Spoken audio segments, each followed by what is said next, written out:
ধৰিত্ৰীক কন্যা পিতৃৰ অশেষ স্নেহত শৈশৱ কটাই শ্ৰেষ্ঠ নৃপতি জ্যেষ্ঠ বধূৰূপে প্ৰৱেশিলো অযোধ্যাৰ লগত। পিতৃ মাতৃৰ অভাৱ কোনদিনে অনুভৱ নকৰাকৈ সজাইছিলো মই মোৰ সোণৰ সংসাৰ। বোৱালীগিৰিৰ অক্লান্ত সেৱা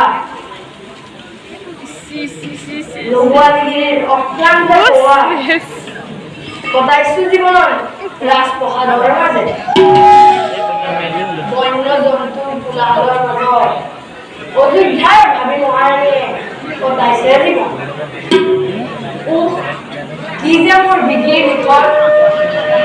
পিতা পিতা জানা জানো পিতা, তোমাৰ চেনেহৰ জানকীৰ আজি বিষাক্ত কীট পতংগৰ বন্ধনত তীক্ষ্ণ কণ্টকৰ আচুৰ কেনেদৰে হানি হানি কৰিছে গ্ৰহণ।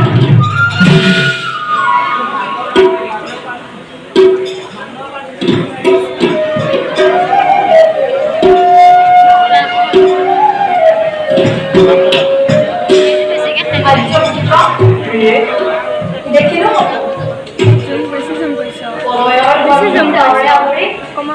ধৰণী কপালে নেদেখিলো মোৰ কেৰি গ'ল। আঁতৰিলা আঁতৰিলা তুমি কৰবা তুমি নাই নাই তাত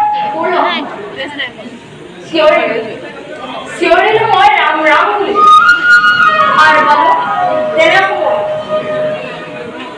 সঁচাকৈ অদ্ভুত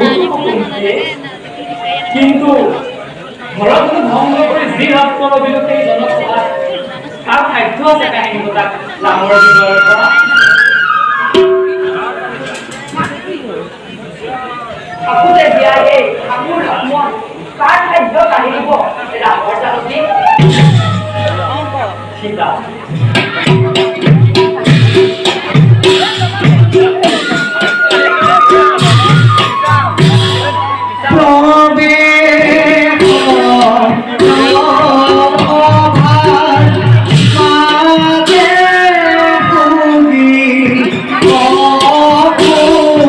Yeah.